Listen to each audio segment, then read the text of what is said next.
Isinisisi ni Las Piñas Representative Mark Anthony Santos sa proyekto ng mga Villar ang mabilis na pagbaha sa ilang lugar sa lungsod. Sabi naman ni dating Senadora Cynthia Villar, ang paratang na ginawa ang mga proyekto para sa kanilang pansariling interes ay paninira lamang. May unang balita si Maki Pulido.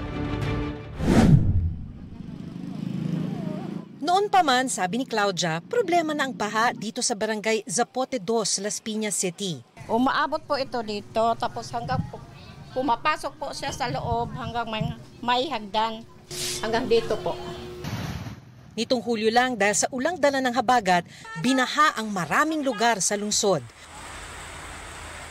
May pinupondohan namang flood control para sa Zapote River, isa sa pinakamalaking daluyan ng tubig sa Las Piñas, ayon kay Las Piñas Representative Mark Anthony Santos. Pero sabi niya, sa halip na magsagawa ng dredging at linisin ng DPWH ang Zapote River para lumalim at dumaloy ang tubig, nagtayo pa ito ng kalsada sa gilid ng ilog.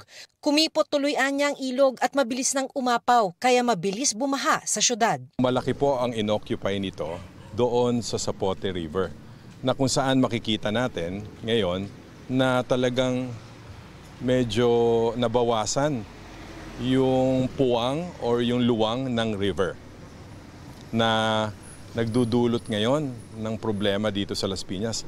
Kasi nung araw na mas malapad ito, mas maraming tubig ang dumadaloy dito. May gumuho na ring bahagi ng riprap. Ang bahaging ito ang kasalukuyang kinukumpuni ng DPWH. Itong river na to, hindi dapat tinayo po ito para gawing kalsada. Ito po ay para linisin lang ang river. Pero kitang-kita nyo po, ang mga nag-initiate ng mga predecessors ko po dito. Conflict of interest po, very clear dito. Kasi po lahat po ng kalsadang dinaanan dito, papunta po doon sa mga lupa nila ng mga Villar. Kasi nagpagawa po mga bridge dito, papunta lahat dyan sa mga properties nila. Ang dulo po nito ay isang malaking mall na pag-aari din ng pamilya Villar.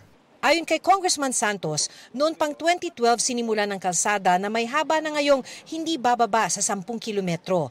Habang binabaybay namin ang Las Piñas Zapote River Road, may mga poster na nagsasabing proyekto ito ng magkapatid na Senador Mark at Camille Villar at kanilang inang si dating Senator Cynthia Villar. Si Santos ang nakalaban at nakatalo kay Cynthia Villar sa pagka-congressman noong nakaraang eleksyon. Wala naman pong question. Sino naman po magbe-benefit dito? Nagrereklamo po ang mga kababayan ko sa baha ngayon. Maging mga creek, tinayuan na rin ng kalsada, tulad dito sa Talong Creek, Barangay Pulang 2. Ang bahaging ito ng creek, nagbuka ng kanal sa Kipot dahil sa itinayong kalsada. Noong September 2024, ayon sa mga residente, gumuho ang retaining wall dahil sa dami ng tubig at naipong mga basura sa creek. Sa unang pagkakataon, binaha ang kanilang subdivision. Gumiba siya, nag-breach yung aming wall. Pinasok kami ng tubig. Kinakatakot namin, papasok na naman ang tag-ulan.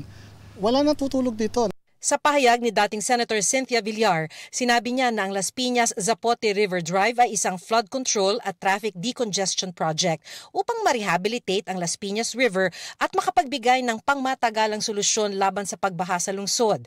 Bukod sa pagkontrol sa baha at rehabilitasyon ng ilog, kasama rin daw sa layunin ng proyekto ang pagluwag ng trapiko at pagkonekta ng mga komunidad. Patunay daw ang River Drive na prioridad nila mga proyektong makakatulong sa pagkontrol ng baha, paglilinis at pag-unlad ng kanilang lungsod. Git ni Villar, ang paratang na ginawa ito para palabasing pabor lamang sa ilang pribadong ari-arian ay isang paninirang politikal na wala umanong basehan. Maki Pulido nagbabalita para sa GMA Integrated News. Gusto mo bang mauna sa mga balita? Mag-subscribe na sa GMA Integrated News sa YouTube at tumutok sa unang balita.